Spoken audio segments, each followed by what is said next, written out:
하나님께서 저와 여러분들을 시간마다 위로하시고 새 힘 주시는 줄로 믿습니다. 사실 찬양이라는 말 자체가 하나님께 영광을 돌린다라는 그런 의미가 찬양인데, 이게 참 하나님께 드리면 언제나 우리에게 더 많은 것들로 채워주시는 분이신 것 같습니다. 어릴 때 어른들이 꼭 이렇게 물어보잖아요. 뭐 먹고 있을 때 나 하나만 주면 안 돼? 뭐 돈 좀, 아니면 뭐 지폐 1,000원짜리 몇 장 들고 있을 때 나 하나만 줘. 그럴 때 이 아이가 욕심부리고 안 줘. 그러면 이거 말어. 그리고 그냥 끝나지만 여기 있어. 그리고 얼른 주면 몇 배로 이렇게 막 돌아오잖아요. 그런 것처럼 우리가 하나님께 올바로 나를 드리면 하나님은 결코 드려진 우리의 심령을 가만두지 않으실 줄로 믿으시기 바랍니다. 진짜 그분은 은혜로 채우세요. 우리 김성희 자매님, 오후 찬양 너무 좋지 않아요? 그쵸, 좋죠. 벌써. 마라나타가 무슨 뜻인지 아세요? 그치. 그래서 여쭤보는 거야. 그러니까 이게 뭐 마라나타라고 찬양은 마라나타. 그런데 저는 막 그 한순간 그게 그 뒤에 나오는 말 그대로예요. 마라나타 주여 어서 오시옵소서. 이 마라나타라는 말이 주님 어서 오세요라는 말이에요. 네. 막 가슴이 뜨거워지지 않습니까? 하나님께서 막 채워주시고, 이 오후 찬양을 통해서 저와 여러분들이 하나님께서도 우리를 보시고 와 기쁘다, 이사야의 말씀에 있는 것처럼 내가 내 백성을 부른 이유는 나의 노래를, 여기서 말하는 나의 노래라는 것은 하나님을 찬양하는 이런 뜻이거든요. 그 옛날에 대부분의 노래들은요, 우리는 지금은 뭐 유행가 그래서 내 마음을 우울할 때, 그런데 옛날에는 노래는 대부분 뭐 제사 지낼 때, 신을 이렇게 찬양할 때, 칭송할 때 불렀던 것들이 노래가 굉장히 많이 쓰였단 말이에요. 그래서 여기서 말하는 나의 노래를 부르라는 얘기는 야 니네 유행가 부르지 마 이런 얘기가 아니라, 다른 우상을 향해 있던 너희들의 마음을 나로 향하금 하기 위해서 내가 너희를 부른 거야, 이런 뜻이거든요. 그래서 이사야 말씀에 있는 것처럼 하나님께서 우리를 부르신 이유는 하나님을 찬양하도록, 다른 말로 하면 하나님의 구원과 하나님의 사랑과 하나님의 은혜와 다시 오실 그 주님을 바라보는 그 은혜를 우리가 하나님을 찬양하도록 하나님께서 우리를 부르셨는데, 이렇게 우리가 그 하나님을 찬양할 때 또 하나님께서는 찬양한 저희들의 심령 가운데 말로 표현할 수 없는, 저는 진짜 제가 손올래 집사님이나 최수기 권사님만큼 내가 춤을 출 수 있으면 나는 벌써 나왔을 거야. 오후 찬양 때. 나는 왜 앉아 계신지 잘 모르겠어. 나는 찬양 시간마다 나왔을 거야. 오늘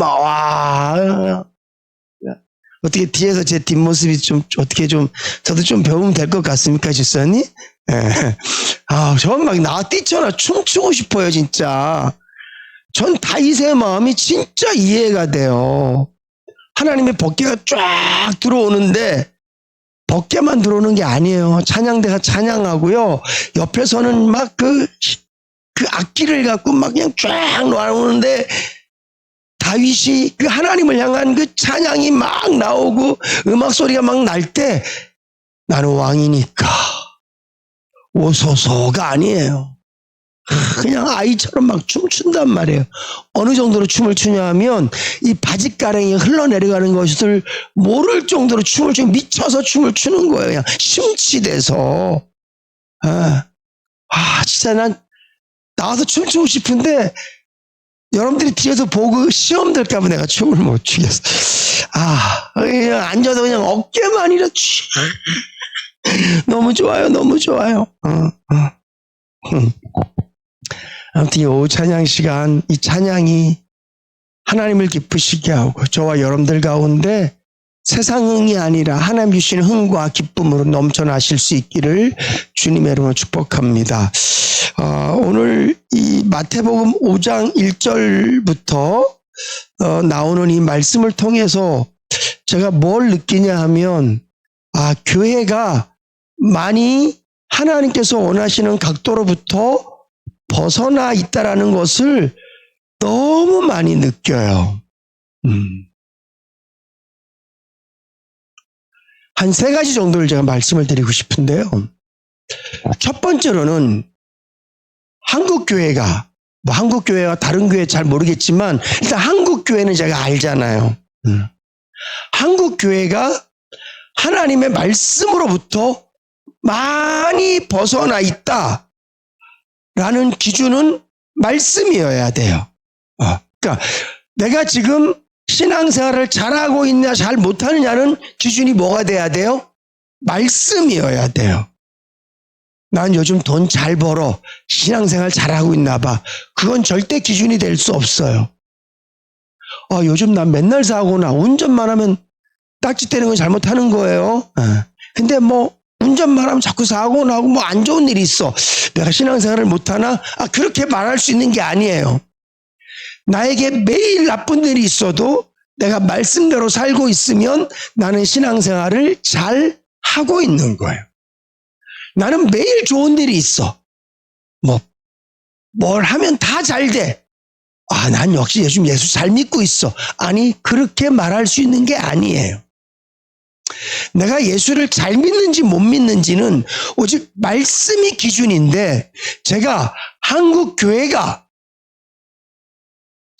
하나님으로부터 벗어나 있다라고 말하는 기준도 뭐여야 된다? 말씀이어야 된다고요.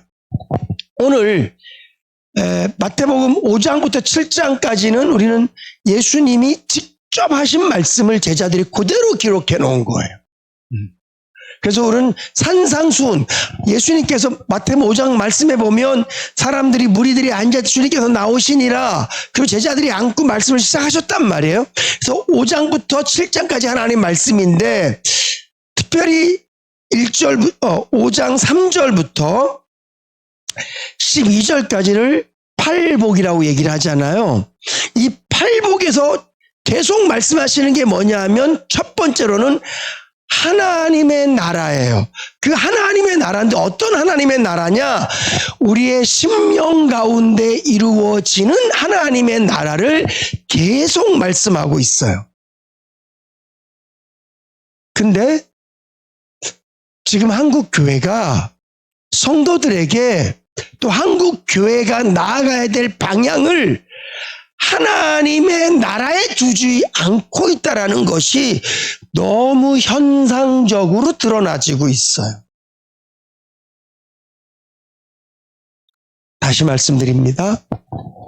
우리 예수 믿는 사람들은요, 가장 첫 번째로 신앙의 목표를 둬야 되는 게 뭐냐 하면 마음의 천국이에요. 아멘. 내 마음에 하나님의 나라가 이루어지지 않으면 그것은 예수를 잘 믿는 게 아니에요. 그래서 성경은 뭐라고 얘기해요? 천국이 저희 것이다. 위로를 받는다. 땅을 기업으로 받는다. 저희가 배부를 것이다. 이것도 의에 줄이고 목마른 자는, 온유한 자는, 긍휼한 자는 긍휼히 여김을 받을 것이다. 마음이 청결한 자는 하나님을 볼 것이다. 화평케 하는 자는 복이 있다. 하나님의 아들의 일컬음을 받을 것이다. 여기까지가 다 뭐예요? 우리 심령 안에서 하나님의 나라가 이루어지는 거예요. 그래서 교회는 끊임없이 성도들에게 여러분들의 마음에 하나님의 나라가 이루어졌는지 안 이루어졌는지를 확인하고 하나님의 나라가 이루어지도록 도전하는 것이 교회가 해야 될 일이고, 목사의 설교는 항상 그렇게 가야 되는 것인 줄로 믿으시기 바랍니다. 근데 지금 한국의 상황이 이렇다 보니 너무나 많은 목회자들이 성도들을, 죄송합니다, 선동해서 마치 하나님께서 우리에게 원하시는 것이 이 땅의 민주주의, 이 땅에서 잘 사는 것, 번영해지는 것, 정치가 똑바로 되는 것, 이런 것을 하나님께서 우리에게 원하시는 것처럼 선동하고 끌고 가고 있어요. 신용이가 개인적으로 구신용이라는 사람의 이름으로는 정치 색깔을 가질 수 있습니다. 저 혼자서 하나님 앞에 민주주의가 어떻고 뭐는 안 되고 뭐는 되고 그렇게 기도할 수 있습니다. 그런데 중요한 거는요, 강단에서 이런 나라를 만들어야 됩니다, 저런 나라를 만들어야 됩니다, 그것은 저는 아니라고 봐요. 하나님께서 우리에게 원하시는 것은요, 엄격한 의미에서 이 세상이 어떻게 되는 것은 누구의 소관이에요? 하나님이 하시는 거예요. 아멘. 우리가 역사를 잘 알지만 38선 위쪽이 자기들이 원해서, 여기 우리 김정란 장로님이나 김도수 장로님은 6.25 전에는 38선 위쪽 분들이에요. 두 분이 원하셔서가 아니에요. 정치적으로 어쩔 수 없이, 이 어쩔 수 없이에는 하나님의 섭리와 뜻이 포함되어 있는 줄로 믿으시기 바랍니다. 예. 인간이 어쩔 수 없이, 이 말은 재수가 없어서, 이건 세상 사람들 얘기예요. 인간이 내 힘으로 어떻게 안 되는 것은 거기에는 하나님의 뜻과 섭리가 포함되어 있는 거예요. 그런데 중요한 건 지금도 저 북녘 땅에는 공산주의, 그것도 북한 공산주의는요, 굉장히 특별나요. 그 가운데서도 하나님의 나라, 마음속에 하나님의 나라를 이룬 자들이 있는 줄로 믿으시기 바랍니다. 하나님이 원하시는 건 이런 거예요. 이 땅에서 이루어지는 모든 일들은 사실은 내 주관이다. 너희들이 해야 될 일들은 이 세상을, 오해하시면 안 돼요. 신용이가 좀 빨간색인가? 저 북쪽으로. 그런 거 아니에요. 이 땅이 공산화가 되든 민주주의가 되든 물론 중요하죠. 마음속에 개인적으로 이왕이면 공산주의 민주주의가 훨씬 더 낫죠. 자유도 있고 예수도 우리가 편안하게 믿을 수 있고 얼마나 좋아요. 근데 목사가 강단에서 설교할 때는요, 하나님께서 이 땅을 민주주의로 만들어 주실 줄로 믿습니다를 설교하는 게 아니라니까요. 이 세상이 공산주의가 되든 민주주의가 되든, 이 세상이 경제가 좋아지든 나빠지든 우리는 이 땅 가운데서 우리의 심령만큼은 하나님의 나라를 만들어야 된다라고 설교해야 된다고요. 아멘. 지금 우리나라가, 지금 이 유대 땅이 지금 그런 시대예요. 주권을 빼앗겼습니다, 로마에게. 세금도 로마에게 내요. 로마 전쟁에 유대인들이 포함돼서 가기도 하고요. 근데 주님이 예수 잘 믿어, 착해야 돼, 회개해야 돼, 다른 사람들 도와줘야 돼, 그러면 하나님이 너희들에게 해방을 주실 거야. 그런 설교 한 적이 한 번도 없어요. 너희들 지금 빼앗기고 있니? 나라 빼앗겼어? 주권 뺏겼어? 재산 잃었니? 중요한 건 너희 마음에는 천국이어야 돼, 이 말씀하고. 교회가 그 얘기해야 돼. 지금 나라가 어수선합니다.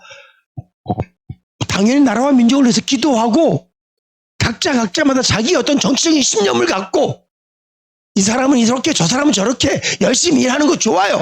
근데 교회는 성경을 통해서 하나님의 말씀이 전달되어지는 곳이 교회인 줄로 믿습니다. 목사가 아무리 1시간 동안 열심히 떠들어도 정말 사람들이 와, 좋은 말이야, 우리 목사님 너무 똑똑해. 근데 성경을 피해서 모든 말을 한다면 그것은 좋은 강연일 수는 있지만 하나님의 말씀은 아니에요. 예배 시간은 강연 시간이 아닙니다. 아무리 멋진 국회의원이 오고 대통령이 우리 교회에 와도 저는 예배 시간에 강대상 안 줘요. 왜냐하면 그 사람은 성경을 갖고 얘기하지 않을 거기 때문에 그래. 예배 끝나고 강고 시간을 줄 수는 있지만 저는 예배 시간에는요, 안 줄 거예요. 예배 시간은 하나님께 드리는 시간이기 때문에 찬송, 기도, 설교라는 말이 무슨 말이에요? 성경 중심으로 나가는 말이 설교예요. 아무리 띄엄띄엄 떠듬떠듬 설교를 해도 성경 중심으로 나가는 설교면 우리는 아멘하고 은혜 받아야 될 줄로 믿습니다. 대통령이 와서 아니면 국회의원이 와서 어떤 사회복지자가 와서 설교 시간에 아무리 좋은 얘기를 해도 성경이 중심이 되지 않고 성경이 바탕이 되지 않으면 그건 예배에 합당하지 않은 얘기예요. 다른 말로 하면 이 설교 시간엔 목사는요 오직 하나님 말씀을 전해야 돼. 여기 성경에 공산주의 민주주의 나오지 않습니다. 이 성경에는 하나님의 나라가 나오는 줄로 믿으시기 바랍니다. 하나님께서 이 나라를 어떻게 운영하실지 몰라요. 당연히 저는 기도합니다. 하나님, 이왕이면 이 나라가 지금처럼 모두가 예수를 잘 믿을 수 있고 자유롭게 믿을 수 있는 그런 나라가 유지될 수 있도록 도와주십시오. 경제적으로도 더 많은 나라를 도울 수 있도록 이 나라를 도와주십시오. 기도할 수 있어요. 그러나 결과는 하나님 마음대로예요. 그랬을 때 목사 설교는 어떻게 해야 되냐? 하나님께서 이 나라를 어떻게 운영하시든지 간에 제일 중요한 게 뭐다? 여러분들 마음속에 하나님의 나라를 만들어야 된다는. 아멘. 여러분들 안에 하나님 나라가 만들어져 있습니까? 두 번째로는 천국이에요. 산상수 8복의 마지막이 뭐예요? 의를 위하여 핍박을 받는 자는 복이 있나니 천국이 저희 것입니다. 여기서 말하는 천국은 저 하늘나라의 천국이에요. 나를 인하여 너희를 욕하고 핍박하고 거짓으로 너희를 거스려 모든 악한 말 할 때 너희에게 복이 있나니 기뻐하고 즐거워하라. 하늘에서 너희의 상이 큼이라.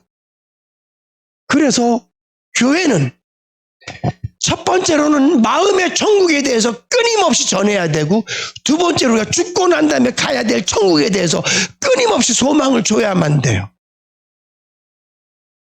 근데 한국교회가 여기서부터 많이 벗어나져 있어. 특별히 나라가 이렇게 어수선하니까 목사님들이 정치하시는 분들하고 뭘 어떻게 했는지 잘 모르지만 계속 정치적인 얘기를 하고, 어떤 교회 가면 저쪽 당 이야기를 많이 하고, 어떤 교회 가면 저쪽 당 이야기를 많이 하고, 다 잘못됐어요. 교회는 여러분 이 나라를 위해서 기도해야 됩니다. 그렇지만 이 땅이 어떻게 될지는 아무도 몰라요. 이왕이면 우리가 원하는 그런 나라가 되면 좋겠지만, 혹 그렇지 않는다 할지라도 성도는 하나님의 나라는 마음에 이루어야만 됩니다. 이 땅이 아무리 힘들고 어려워도 하늘나라에다 소망을 둬야만 됩니다. 아니, 오히려 땅이 어려우니까 천국에 대한 소망이 너무 커지지 않습니까? 이게 교회예요. 이게 예수 믿는 사람들의 특징이어야 돼. 근데 너무나 많은 목회자들이 그러지 않아요. 너무너무 안타까워. 진짜 안타까워. 성도들의 마음을 다 빼들어갔어요. 도적질해 갔어요. 제가 봤을 때 우리의 믿음을 다 도적질해 가고 있는 거예요. 어디 우리의 믿음을 이 땅의 번영과 우리의 믿음은 거기에 쓰는 거 아니에요. 내 바램과 소원, 내 마음에 있는 이 욕심, 이건 어쩔 수 없어요. 내 욕심은 이 나라가 잘 되기를 바라지만 우리의 믿음은 그런 데 쓰는 게 아니라, 내 믿음은 오직 마음의 천국, 내 믿음은 오직 하늘의 천국에다가 소망을 두는 것을 믿음으로 쓰는 것인 줄로 믿으시기 바랍니다. 믿음은 이 땅을 위해 쓰는 게 아니에요. 내 마음의 천국과 하늘. 그리고 세 번째로 한국교회가 많이 빗나가 있는 게 뭐냐 하면 착한 행실이에요. 우리가 너무 믿으면 천국 간다. 맞죠? 근데 오늘 예수님이요, 마음의 천국 얘기하시고요, 두 번째로는 하늘 천국 말씀하시고, 세 번째로 그 다음에 말씀하시는 게 오늘 읽었던 말씀이에요. 13절. 너희는 세상의 소금이니 맛을 잃으면 무엇으로 짜게 하리요? 밖에 버려져 벌 밟힐 것이다. 너희는 세상의 빛이다. 이와 같이 너희 빛을 사람 앞에 지게 하여 너희 착한 행실을 보고 하늘에 계신 하나님께 영광 돌리게 해라. 이게 주님이 우리에게 말씀하신 거예요. 근데 한국교회가 이 착한 행실에 대해서 너무 함구하고 있어요. 너무 복만 얘기하고 있어요. 그것도 성경에서 그렇게 별로 그렇게 막 사랑하는 성도 여러분, 착하게 사셔야 돼요. 어느 정도로 착하게 사셔야 되냐 하면 주님께서 그 다음에 하시는 말씀들이 있어요. 야, 내가 너희들에게 이미 유대인들에게는 뭐가 있어요? 율법이 있어요. 우리에게는 뭐가 있습니까? 헌법이 있고요. 도덕이 있고 규칙이 있고 조례가 있고 우리도 지켜야 될 여러 가지 것들이 있지 않습니까? 근데 주님이 뭐라고 말씀하냐? 내가 너희들에게 율법을 폐하러 나 율법 이거 없애러 온 거 아니야. 이 말은 야, 니들 나만 믿으면 돼. 그렇게 끝나지 않는다는 거예요. 이해가 되십니까? 예수 믿으면 천국 가? 끝! 아니라는 거예요. 아니, 예수 믿으면 천국 못 간다는 얘기가 아니라 성도의 삶이 또 있다는 거야. 내가 율법을 폐한다는 말은 율법을 폐하셔도 돼요. 왜냐하면 예수만 믿으면 천국 가니까. 근데 주님이 뭐라고 말씀하시냐면 나는 율법을 폐하러 오지 않고 율법을 완성하러 왔어. 이렇게 말씀하시면서 율법에다 자꾸 뭘 자꾸 더 얹어주세요. 살인하지 마. 살인, 니들이 아는 살인은 죽이는 거로만 알고 있잖아. 미워하는 것도 살인이야. 얹어주세요. 간음하지 마. 남의 여자, 남의 남자. 그것만 간음 아니야. 마음에 음욕을 품는 것도 간음이야. 야, 니들 이에는 이, 눈에는 눈. 입 부러뜨리면 입 부러뜨리고 눈만 눈 빼고. 이게 모세 율법이거든요. 아니야, 이제는 그런 거 하지 마. 원수도 사랑해야 돼. 이게 물론 말씀 단어적으로도 우리에게 주시는 메시지이지만 여기서 주시는 메시지가 뭐냐 하면 이미 우리에게는 헌법이라는 것도 있고 규칙도 있고요. 우리에겐 여러 조회들도 있고 여러 도덕적인 것들이 있어요.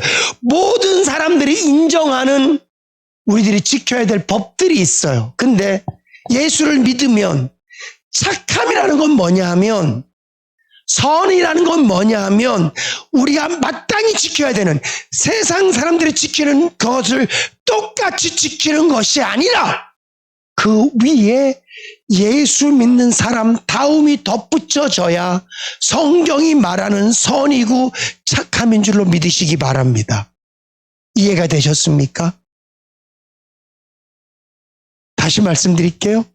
오늘 주님께서 나는 율법을 폐하러 온 게 아니야. 사실은 우리가 예수님이 이 땅에 오신 것을 보면 율법이 없어도 될 것 같아요. 그렇잖아요. 예수 믿으면 제사함 받잖아요. 예수 믿으면 천국 가잖아요. 뭐가 더 필요하겠어요?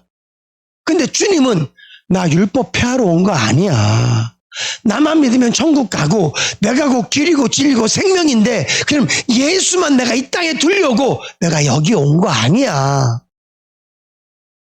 엄격한 의미로 보면 아무것도 없이 십자가 하나만 땅에 딱 꼽아놓으면 우리가 될 것 같은데 주님이 말씀하시는 거예요. 나 율법을 폐하러 오지 않았어. 나 믿으면 되는데 나만 믿지 말고 율법도 지켜. 근데 중요한 건 나는 이 율법을 완성하러 왔다. 그러면서 율법 위에다가 더 큰 것들을 얹어주세요. 근데 그 앞전에 뭐라고 말씀하세요? 너희는 세상의 소금이다. 이 말은 율법을 지키는 유대인들 안에 너희는 소금이다. 율법을 지키는 너희 그 사람들 안에 너희는 빛이다. 똑같이 율법만 지켜서는 안 된다는. 똑같이 율법만 지켜서는 안 되고 거기에다가 더 착한 행실을 해야 되는데 그 착한 행실이 뭐냐? 주님이 말씀하신 율법 위에 간음하지 말라라는 모세 계명 위에 마음의 음욕을 품는 것도 간음이다. 살인하지 말라는 모세의 율법 위에 미워하는 것도 살인이다. 이 말씀처럼 오늘 저와 여러분들도 세상 사람들이 지키는 법, 난 세금 냅니다. 교통질서 지킵니다.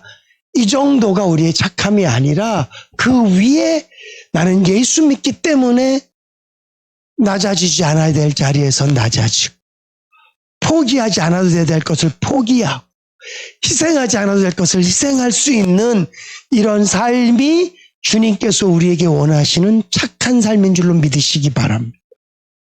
이번 명절 기간 동안, 아니 우리에게 남은 시간 동안 이제 우리 좀 소금처럼 살았으면 좋겠어요.